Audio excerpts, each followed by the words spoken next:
Good morning everyone. কেমন আছো তোমরা? আশা করি তোমরা সকলেই খুব ভালো আছো, আর আমরাও বেশ ভালো আছি। আমার আরও একটা নতুন ব্লগে তোমাদের সকলকে স্বাগত জানাই। আশা করি ব্লগটা তোমাদের ভালো লাগবে, আর যদি ব্লগটা ভালো লাগে তাহলে একটা লাইক ও কমেন্ট করো। আর তোমরা যারা আমার চ্যানেলে নতুন তারা আমার চ্যানেলটাকে সাবস্ক্রাইব করে আমার চ্যানেলটার পাশে থাকতে পারো, চ্যানেলটাকে সাপোর্ট করতে পারো। এখন বাজে সকাল 6:30 মতো, আর এখন থেকে আমি ব্লগটা শুরু করছি। সকালবেলা রান্নাঘরে এসে আগে চাটা করে নিয়ে আগে একটু ফুলকপি আলুর পোস্ত করব বলে ফুলকপি ভাজা বসিয়েছিলাম। তারপরে ফুলকপি আলু পোস্তটা বসিয়ে একটু ডাল সিদ্ধ বসিয়েছি ওদিকের গ্যাসে। আর চাটা খেয়ে নেওয়ার পরে এখন ফুলকপি আলুর তরকারিটা হয়ে গেছে আমার। এরপরে অন্য রান্নাগুলো সেরে নেব, তবে আজকে বেশি কিছু খটোমটো রান্না করব না। এখানে তেলের মধ্যে একটু গোটা গরম মশলা ফোড়ন দিয়ে আর একটু পেঁয়াজটা ভেজে নেব।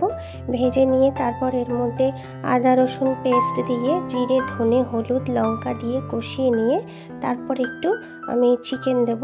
আসলে 1 তারিখে আমাদের বাড়িতে মাংস আনা হয়েছিল, তো সেই মাংসটা পুরোটা আমি রান্না করিনি, কিছুটা মাংস ছিল সেটাকে আমি সিদ্ধ করে রেখে দিয়েছিলাম।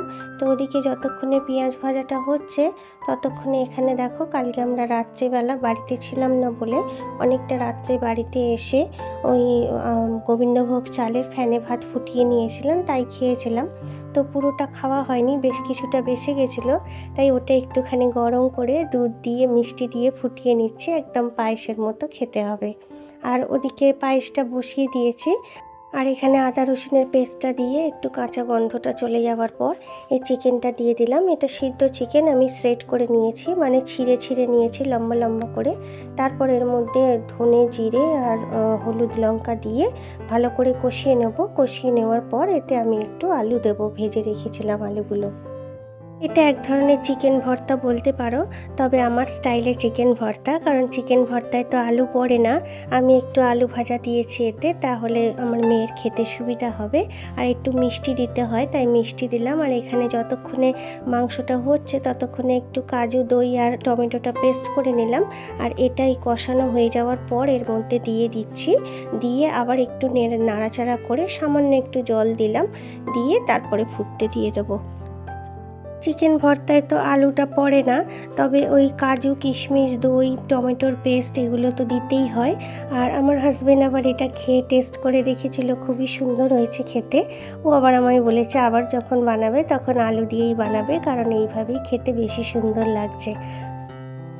আর এদিকে দেখো, আমার সেই ভাত দিয়ে যে পায়েস বসিয়েছিলাম সেটা কিন্তু হয়ে গেছে, আর একেবারেই পায়েসের মতো খেতে হয়েছিল।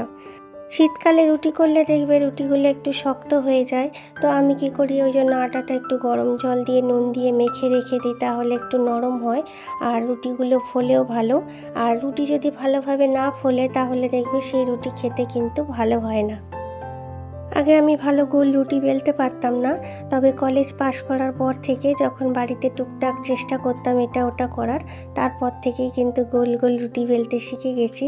আসলে সবই অভ্যাসের ব্যাপার, মানুষ তো অভ্যাসের দাস, যেরকমভাবে অভ্যাস করবে সেরকমই হবে। এই যে দেখো, শীতের সময় কারোরই সকাল সকাল উঠতে ইচ্ছা করে না, ভোরবেলা উঠে এই ঠান্ডার মধ্যে কাজ করতেও ইচ্ছা করে না।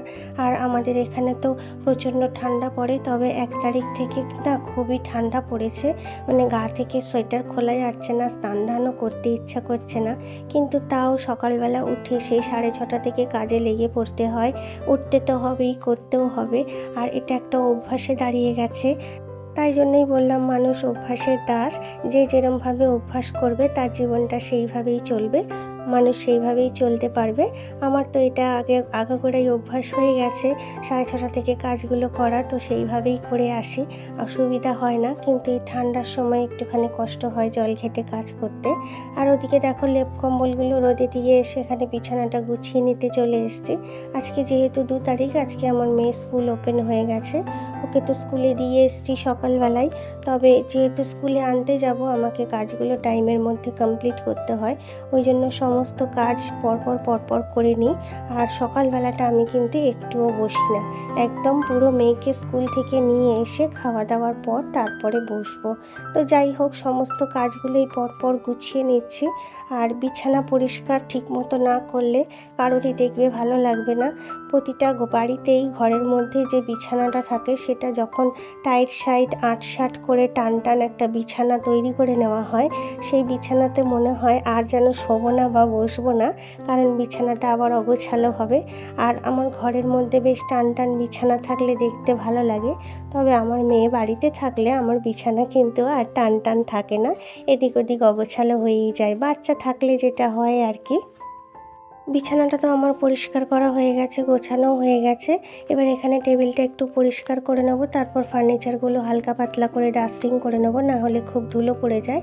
আর এই টেবিলে যত আমার মেয়ের জিনিস থাকে, খেলনা বাটি এইসব যাই বলো না কেন, তো এইগুলো একটুখানি গুছিয়ে রাখতে হবে। আর আমি টেবিল ক্লথটা আজকে কাচবো, ওই জন্য একটা নতুন কাপড় পেতে দিলাম, মানে কাঁচা কাপড়। আর এখানটা ওই জন্য গুছিয়ে নিচ্ছি। ঠিকমতো গুছিয়ে রাখলে প্রতিদিন দেখতে ভালো লাগে। আর আমি রোজই এই জায়গাটা গুছিয়ে রাখি, কারণ রোজই আমার মেয়ে অগোছালো করে দেয়। ও যত খেলনাগুলো খাটের তলা থেকে বার করে ঝুড়ি থেকে, তত বার করে করে সব এর ওপরে রেখে দেবে, চোখের সামনে রেখে দিতে হবে ওকে। ও খুঁজে খুঁজে নিয়ে খেলা করবে, খাটের তলায় ঝুড়ির মধ্যে কিছুতেই রাখবে না। শীতকালে না দেখতে দেখতেই বেলা চলে যায়, চোখের পলকে কখন যে দুপুর হয়ে যায় বুঝতেই পারি না। অথচ একটু সময়ও বসে থাকি না বা রেস্ট নিই না, আর টাইম যেন কোথায় থেকে কোথায় চলে যায়। আর আমি ভাবি যে বাবা কি তাড়াতাড়ি সময় চলে যাচ্ছে, এই শীতকালের বেলাটা যদি একটু বড় হতো। যেহেতু বেলাটা ছোট হয়, ওই জন্য কাজকর্মগুলো করতে যেন মনে হচ্ছে অনেক দেরি হয়ে যায়, কিন্তু দেরি আসলে হয় না, টাইমটা তাড়াতাড়ি চলে যাচ্ছে। আমি কিন্তু আমার টাইমেই কাজগুলো করি। আর সত্যি কথা বলতে কি, মেয়ের স্কুল খুলে গেলে আমার রেস্ট নেওয়ার সারাদিনে একটু সময় থাকে না, যতক্ষণ না ওকে স্কুল থেকে নিয়ে আসি। তবে আগামীকাল থেকে মানে 3 তারিখ থেকে আমার রুটিনটা পুরোপুরি চেঞ্জ হয়ে যাবে, কারণ এবছর থেকে আমার মেয়ের ক্লাস 1 হয়ে গেছে। আর ক্লাস 1 মানেই ওর 2:30-র সময় ছুটি হবে। আজকে যেহেতু ফার্স্ট ডে, তাই জন্য তাড়াতাড়ি ছুটি হয়ে যাবে, বাট পরের দিন থেকে এই 2:30-র সময় ছুটি হবে। তো আমাকে খাওয়া দাওয়াটাও বাড়িতে সেরে নিয়ে তারপরে যেতে হবে, তো খুবই মুশকিল হয়ে যাবে। আর পড়াশোনার চাপটাও অনেক বেড়ে গেছে, এত বই দিয়েছে, বইপত্রগুলো দেখে আমারই যেন মাথা ঘুরিয়ে যাচ্ছে। এত মানে বইপত্র রয়েছে, এখনও আনতে পারিনি বুকসগুলো, আজকে আনবো। তবে বুক লিস্ট দিয়ে দিয়েছে। আর এদিকে দেখো জামা কাপড়গুলো কেচে নিয়ে, জামা কাপড় নয়, চাদর ঠাদর ভিজিয়েছিলাম, এগুলো কাচা হয়ে গেছে। আমি সব সময় পুকুর থেকে কেচে আনার চেষ্টা করি, তাহলে আমার তাড়াতাড়ি হয়ে যায় কাচাটা, আর কলের জলটাও নষ্ট হয় না। আর কলের জলে কাচলেও মনে হয় যেন কত আস্তে জল পড়ছে, নর্মাল ফোর্সেই জল পড়ে, তবে আমার যেন মনে হয় ঢিক ঢিক করে কাজ করতে হচ্ছে। কাচাকুচি জামাকাপড় মেলা এইসবের পর্ব তো শেষ হয়েছে। এবার এই শুকনো জামাকাপড়গুলো যেগুলো পরেছিলাম সেগুলো একটু গুছিয়ে রাখবো, আর যেগুলো ছাদ থেকে তুলে নিয়ে এসেছি সেগুলোও একটু গুছিয়ে রাখবো। এগুলো যদি এখন না করি তাহলে দুপুরবেলা এসে খেয়ে দিয়ে আমাকে সব করতে হবে, আবার সন্ধেবেলা না হলে করতে হবে। আর সন্ধেবেলার জন্য যদি এগুলো ফেলে রেখে দিই তাহলে আমার মেয়েকে পড়াতে বসতে দেরি হয়ে যায়, কারণ এই কাজগুলো করে রাখলে তাহলে আমি মেয়েকে তাড়াতাড়ি পড়াতে বসতে পারি আর তাড়াতাড়ি তুলতেও পারি। আর দেরি হয়ে গেলে তখন ওর পড়াটা শেষ হতেও দেরি হয়ে যায়। তাই হাতের সামনে যখন যে কাজটা থাকে তখন সেই কাজটাই করে নেওয়ার চেষ্টা করি, তাহলে আমার সুবিধাই হয়। আমার কেন, দেখবে প্রত্যেকেরই সুবিধা হয়। পরে করব, কালকে করব, এরম করে যদি ফেলে রাখা হয় তাহলে কিন্তু কাজটা আস্তে আস্তে জমতে থাকে। আর আজকে ভেবেছি একটু শ্যাম্পু করব, তাই জন্য একটু চিরুনিটা ব্রাশ দিয়ে পরিষ্কার করে নিচ্ছি। আমি সবসময় শ্যাম্পু করার আগে চিরুনি পরিষ্কার করে নিই, কারণ প্রতিনিয়তই বাইরে বেরোতে হয়, চুলে অনেক নোংরা থাকে, সেই নোংরাগুলো তো চিরুনির গায়ে বসেই, তাই জন্য চিরুনিটা শ্যাম্পু করার আগে পরিষ্কার করে নেওয়াই ভালো।